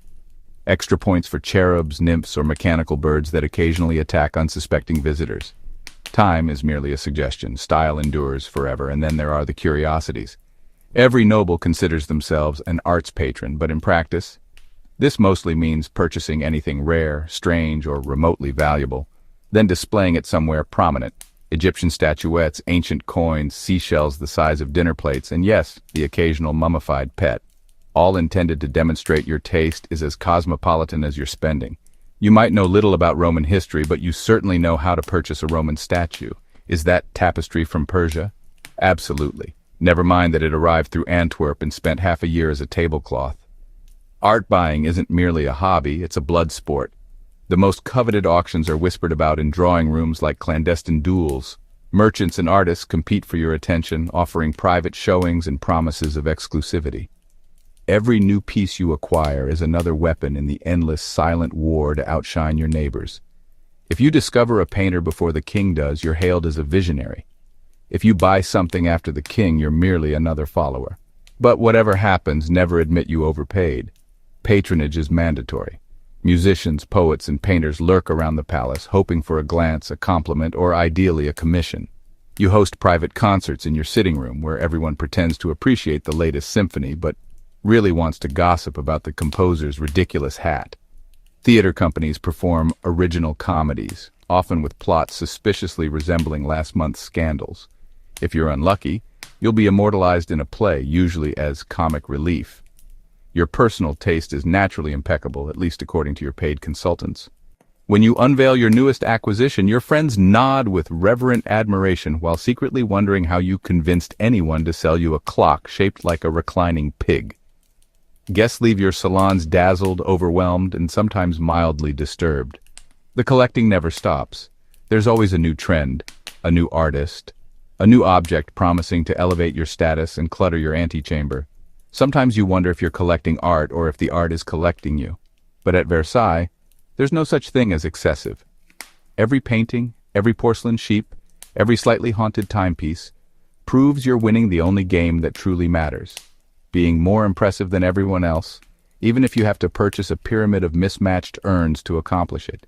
It's hunting season, not because you require food, but because your reputation depends on successfully shooting a pheasant while wearing high heels.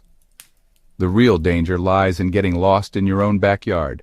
At Versailles, the hunt isn't simply an activity, it's a ritual, a social competition, and the finest excuse you'll ever have for wearing a hat large enough to shade a small village. Everyone of importance rises at dawn, assembling in the grand hall, still half asleep but already competing with feathered bonnets, custom-embroidered jackets, and enough perfume to startle every animal within 3 miles.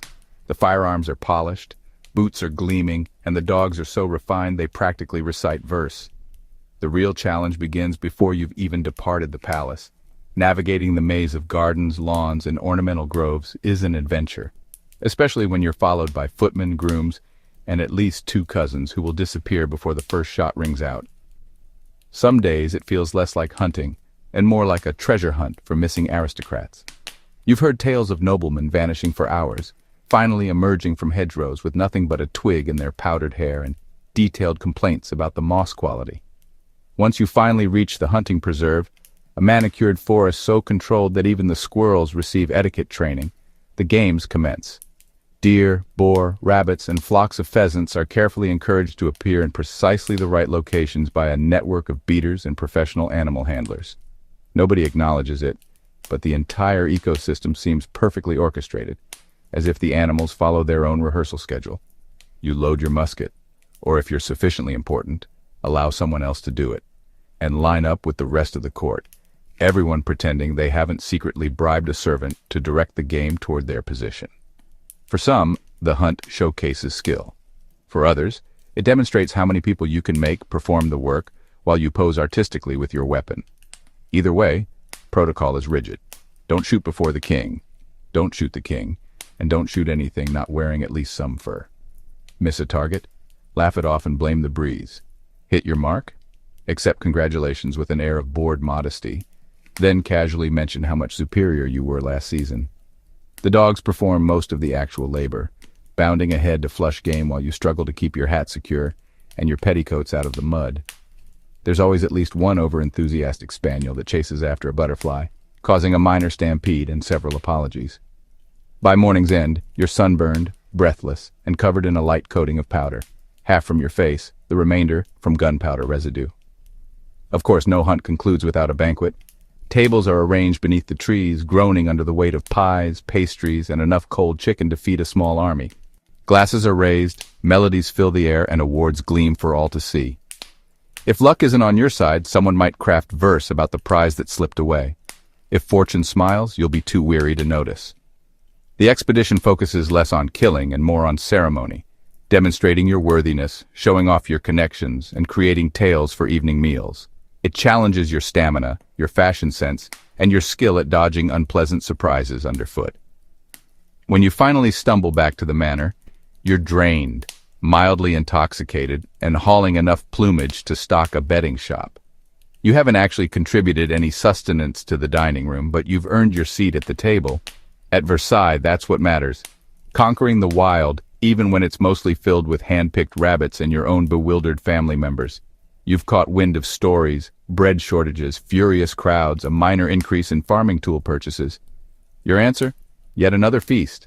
The finest method to prevent an uprising is to act like it doesn't exist, preferably while sporting additional jewels. It's hard to overlook that events are unfolding beyond the golden barriers of Versailles. Or it would be if you ever ventured outdoors. Currently, you catch the murmurs between meals and the anxious chuckling when someone cracks jokes about the masses growing defiant. Your relative claims it's nothing, merely some rough weather and a handful of ungrateful peasants who've lost sight of their station. Another person mentions that Paris lacks bread, but the kitchen continues delivering pastry towers each afternoon, so you decide to treat it as mere gossip. Occasionally, correspondence arrives. A request, a grievance, or an urgent appeal for help. Naturally, you don't examine them. That falls to the steward. If it's truly urgent, someone will provide a summary during sweets, typically with amused skepticism. Apparently, families beyond the palace haven't had meals in days. This news triggers shock, eye-rolling, and at least one remark about how tasteless it is to starve deliberately. To settle your anxiety, you turn to the dependable pleasures of palace existence. Never-ending card tournaments, fresh gowns, verse recitations, and naturally additional food. When dread begins creeping in, when sounds of far-off yelling or rushed messages from Paris disrupt your evening dance, you intensify your refusal to acknowledge reality. If you're feeling especially troubled, you request another wine round and dare your companions to devise fresh methods for decorating pastries with sugar. The outside world might be falling apart, but while the water features flow and melodies continue, you can nearly pretend it's not there. The monarch's counselors gather privately, discussing shortages, levies, and the cost of extravagance. But at your position, the sole noticeable scarcity involves worthwhile dialogue. Now and then, someone suggests toasting France's good citizens. Yet it consistently seems somewhat mocking, like congratulating your lenders on their anniversary after selling their silverware. The queen appears distressed. Her expression seems more fragile, her enthusiasm for the village less genuine. Nobody dares inquire. When the palace grows nervous, it masks the feeling with amusement, fabric, and fresh cosmetics. Your clothing selections grow increasingly outlandish. Gems worn during daylight, pearls at morning meals, needlework that could ruin a small territory. You jest that should the commoners attack the palace, at least you'll be simple to locate. Nobody chuckles for long. Instead, someone suggests another banquet, an evening of disguised dancing, hills of savory pies, and streams of sparkling wine. There's nothing a well-fed court cannot ignore, particularly when draped in rich cloth and accompanied by music. Beyond, the masses grow more vocal. Security mentions troubles on the pathways. Candle prices have increased twofold, and speculation spreads quicker than before. Still, you convince yourself it will fade, simply another period of difficulty, like a soggy spring or poor crop yields. You withdraw deeper into privileged routines, appreciating fresh artwork, competing in the dance hall, judging the newest styles. Your world shrinks until it contains only you, your companions, and the deliberately chosen sounds of joy reverberating through endless stone corridors. When someone eventually pounds on the entrance, you're stunned, outraged, and completely caught off guard. You always believed revolutions affected others, people who couldn't identify proper utensils, execute appropriate bows, or know when to request additional dessert. It appears the external world was genuine after all. For now, there's another banquet to join, and rejection of reality is served steaming hot. The music grows stronger, the celebrations expand, and the feeling of impending disaster is substantial enough to layer on bread. Every visitor senses the strain, but none dare speak until suddenly the festivities cease and history bursts through the entrance. You appear wrapped in more fabric and diamonds than before, frantically trying to display careless wealth. The ballroom explodes with candle glow and hues, every fixture burning like a dying star's final breath. The musicians thunder onward, each melody a desperate plea for denial, each dance a delicate promise that nothing will shift. Visitors spin frantically with powdered hair and heated laughter, determined to silence the stories that have started penetrating even the strongest stone barriers. Tonight, Versailles seems both frantic and rebellious. The typical flirtations carry undertones of worry. Every whispered piece of gossip tests who's still pretending and who's already preparing to leave. You overhear fragments, references to Paris unrest, guards who ignore their duties, bread that's disappeared from city stores. A duchess jokes that her diamonds could purchase enough loaves to satisfy the mob. The punchline falls short and discussion quickly returns to safer topics. Footwear, controversy, the questionable quality of foreign confections. As midnight nears, the mood becomes more charged and brittle. Dancers move quicker, spinning as though competing for endurance. Wine pours like denial itself, glasses ringing louder than the distant threatening rhythm beyond the gates. The king and queen enter, majestic as always, but their complexions appear wan beneath the makeup. eyes shifting from person to person as though seeking escape routes for the first time. The orchestra stumbles on a note. The courtiers barely register. They're occupied trying to memorize every aspect, sensing this could be their final opportunity. It's a celebration on a cliff's edge, a party so magnificent it resembles an exorcism. Each instant is intensified by fear that at any moment your familiar world might collapse, not quietly but with a roar. You continue dancing, laughing, pretending. What alternative exists? Acknowledging terror is more perilous than the rumors. Then the music wavers. Someone rushes into the ballroom, gasping and frantic. The crowd stops. The laughter ceases. The enchantment shatters. It's as though the entire palace releases its breath simultaneously, the whisper of silk against marble becoming thunderous. There's discussion of revolution at the barriers. Armed individuals demanding entrance. A crowd that no etiquette or jewels can restrain. For an instant, nobody moves. Then pandemonium breaks loose. Some guests flee toward exits clutching pearls and pastries, while others remain motionless, hoping invisibility comes with the latest fashion. You observe the party's dissolution, history arriving not as speculation but as fact. Suddenly, the delicate illusion of endless celebrations and limitless luxury collapses, replaced by something raw and undeniable. Terror. For years you danced on the brink, certain the foundation would endure. Now the ground trembles beneath your feet as sunrise approaches. The palace falls silent except for echoing footsteps, some retreating, some approaching, all permanently altered. The final party concludes.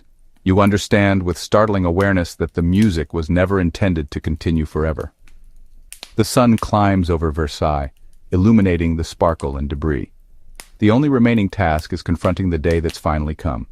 Because ultimately, every dance has its concluding note, and every era faces its judgment. You awaken one morning to discover the palace entrance encircled. The staff has vanished, the bread is absent, and everyone demands to know where the funds disappeared. You wonder whether the revolution might pause until after the morning meal. For years, existence was an unending carousel of pastries and powdered hair, a whirlwind of champagne tributes and pleasant gossip humming through marble corridors. This morning brings a different tune. You rise, groggy, discovering the music has ceased and reality has arrived, demanding settlement for centuries of extravagance with accumulated interest. The passageways are unnaturally quiet, the typically busy servant areas disturbingly vacant. The aroma of fresh pastries has vanished, replaced by the unmistakable smell of panic. Moving to your window, you observe the crowd, countless faces pressed against the iron barriers, shouting demands that make even your bravest relative pale. They don't seek another ball, a smile, or even gold coins tossed from the balcony. They want explanations. And if the mood strikes, potentially your head. Last evening, the greatest worry was depleting imported wine supplies. Now you'd trade anything for stale bread and any beverage. Panic spreads among your fellow courtiers. The shrewd ones have already vanished into the countryside with chests full of jewels and hastily composed recommendation letters.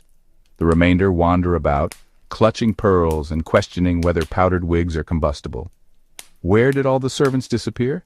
The answer is clear. They've joined the crowd, finally exhausted from serving breakfast to people who never noticed empty plates.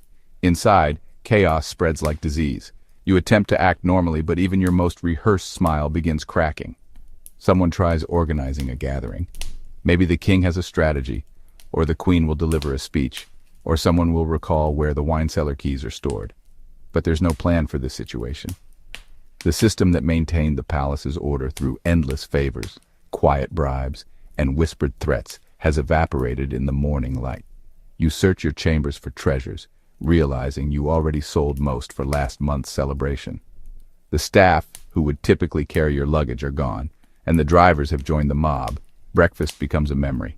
The kitchens stand empty, the storage areas looted, leaving only a single candied pear on the table, already wilting. You consider consuming it, but decide against it. If this truly marks the end, you'd prefer hunger over stickiness. With each passing moment, the external shouts intensify and grow more demanding. Names are being chanted, stories are circulating, and for the first time, you realize you're among the targets.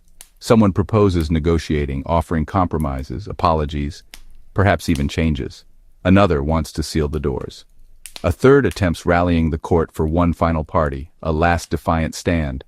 But nobody possesses energy for dancing. The celebration has ended and the invoice has arrived, written in furious handwriting and delivered by a nation finished with waiting. You can't avoid tallying the obligations. Years of excess, lifetimes of borrowed money and borrowed time, favors requested but never reciprocated. The wall art feels more burdensome. The chandeliers seem ready to collapse. For the first time, you see the palace's true nature, not a refuge but a decorated prison. When the gates finally open, it's not through grand gesture but weary surrender. You step outside, uncertain what follows. Stripped of luxury and illusion, the crowd separates not with fear or respect, but with curiosity. A chance to finally see the people who lived so comfortably for so long on disaster's edge. You briefly wonder if things might have concluded differently had anyone settled the account before it was too late. Now breakfast must wait. The revolution accepts no reservations and history finally demands to be served. The King's Spaniel receives its own physician, personal menu, and on one occasion, its own velvet-lined carriage for outings. Meanwhile, in Paris, people quarrel over breadcrumbs. The lapdogs receive massages, powder, and serenades from musicians, while you're gently reminded that you still owe the royal stablemaster money. When the peasants revolt, some swear it stems from jealousy over the poodle's manicure. Aristocratic existence at Versailles means living surrounded by animals so spoiled, you begin wondering if you're secretly a pet too. Dogs parade the hallways wearing velvet collars studded with tiny pearls. The king's favorites are known by name, age, and zodiac sign, with detailed records maintained in case a pug needs its horoscope consulted before a dinner party. Every animal extends its owner's ego, taste, and competitive nature. If your spaniel can't overshadow a Marquise Italian greyhound, you might as well pack your powdered wig and depart. Pet care operates full-time, and Versailles employs more animal specialists than some provinces have bakers. The royal veterinarian is addressed as doctor, with complete seriousness, summoned at the first sign of a cough, limp, or mild emotional disturbance. In the king's menagerie last week, he prescribed chamomile treatments and a flute performance for a dachshund's melancholy. There's a chef who creates a rotating menu of delicacies for each animal. Chopped chicken for the spaniels, sweetened carrots for the rabbits, some caviar for the peacock if it's in good spirits. Each pet receives meals on personalized porcelain dishes, painted with their portraits, just in case they forget their identity. Bathing involves more ritual than most baptisms.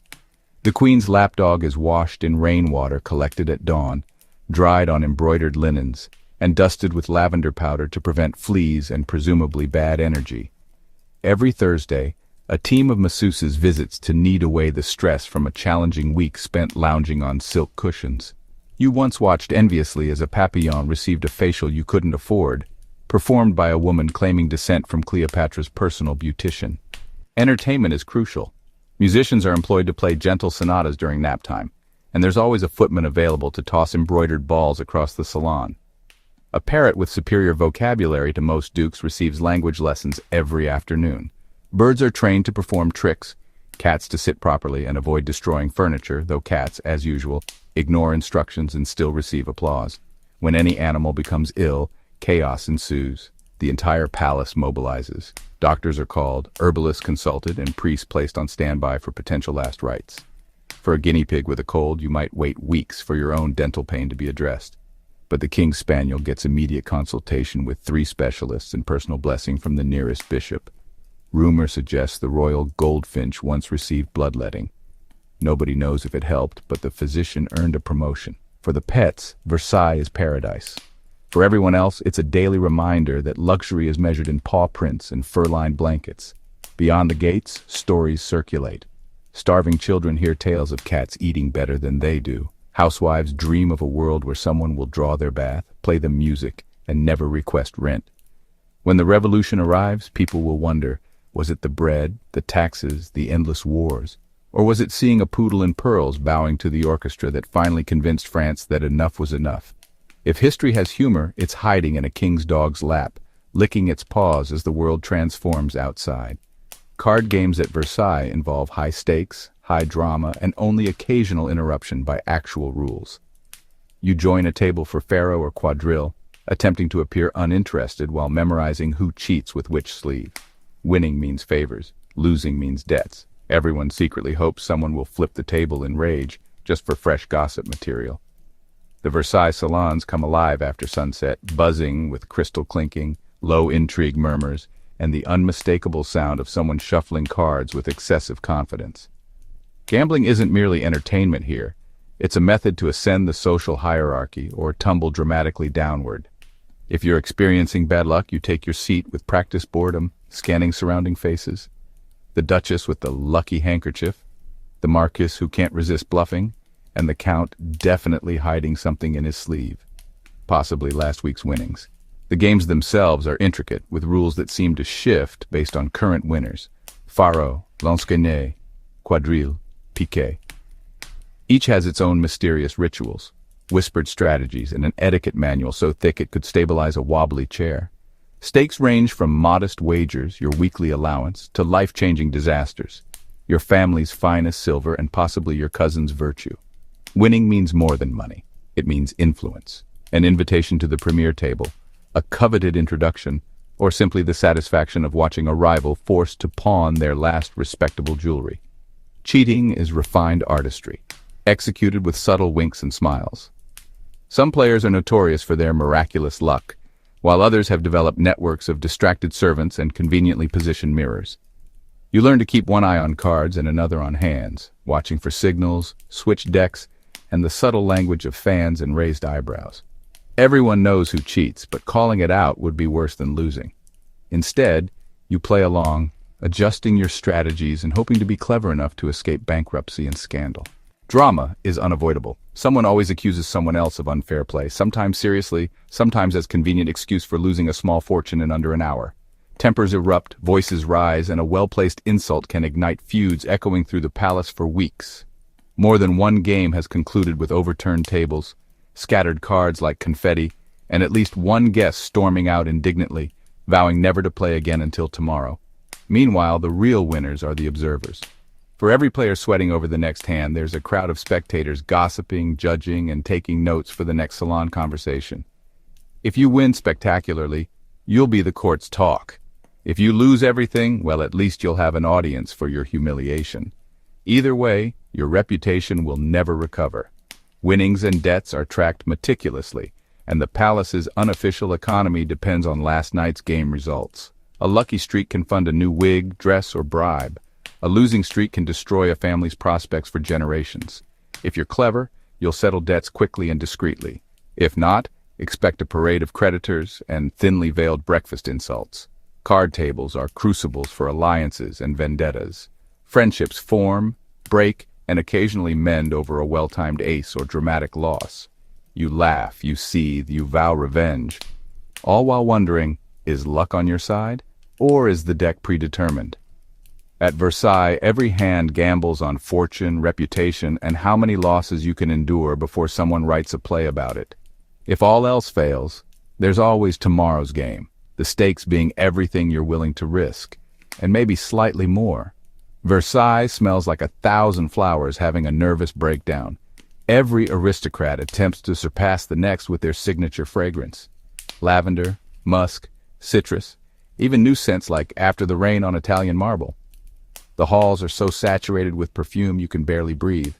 If you faint, nobody knows whether it's from passion or chemical warfare. Perfume isn't just luxury, it's territorial marking. The scent art is as ruthless as any garden duel. Your daily routine involves not just selecting fragrance, but crafting an olfactory statement, a blend designed to impress, seduce, intimidate, or simply overpower anyone within 3 feet. The true aristocrat possesses a perfume wardrobe as extensive as their actual wardrobe. The only thing more important than being seen at court is being smelled at court. Perfume bottles line your dressing table like small crystal soldiers ready for battle. Each contains something exotic and expensive. Turkish rosewater, Venetian ambergris, Spanish orange blossom, even rare extracts supposedly gathered from nightingale tears.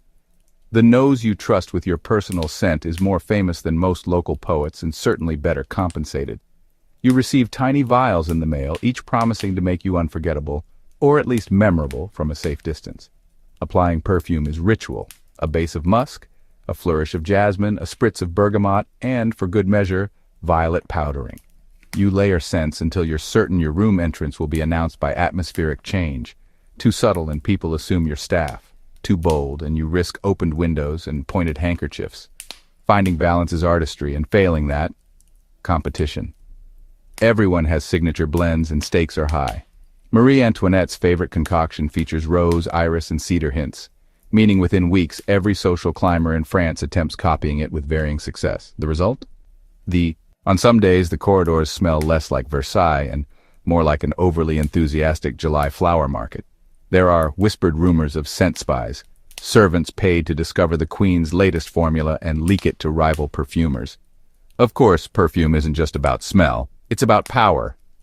Presenting someone with new fragrance is a courtly gesture, equal parts flattery and sabotage. If you're especially cunning, you might offer your rival a sample that is, shall we say, less than flattering. Stories circulate of one duchess who accidentally wore a scent described as cabbage and despair for an entire season before anyone was brave enough to tell her. It's not only personal fragrances that compete. Entire rooms are perfumed before grand events. Banquet halls are misted with orange blossom and clove. The King's Study features a blend rumored to inspire wisdom, or at least mask the scent of burning political documents. Even the gardens are planted to maximize aromatic impact, each flower bed a living advertisement for the owner's taste and budget. The side effects are legendary. Allergies are rampant, and more than one noble has collapsed at the opera, overcome not by the music, but by a heady mixture of patchouli, sandalwood, and what might have been moonlit pine cone. Sometimes the combination of clashing fragrances is so potent that diplomatic incidents have been narrowly avoided at dinner tables. Yet, to be noticed by your scent is to exist. The greatest compliment at Versailles is not "you look well," but "what are you wearing?" It means you have arrived, literally and figuratively. You have left your mark on the court and on the upholstery. Perfume is both shield and sword, a way to ward off boredom, illness, and rivals. In a world where appearances are everything, being unforgettable is survival, or at minimum, staying one whiff ahead of the next disaster. It's time for your portrait. A grueling, week-long ordeal of maintaining the same smug smile while artists and assistants debate the optimal angle for your chin. You're powdered, positioned, and adjusted until you resemble an idea more than a human being. When the painting is finished, everyone must admire it, even if you secretly suspect you've been immortalized with someone else's nose. The day starts with chaos. Your maid hovering, the hairdresser armed with pin battalions, and the wardrobe team debating which blue shade best complements your status, complexion, and the latest gossip. Today's objective isn't just looking good, it's looking eternally significant.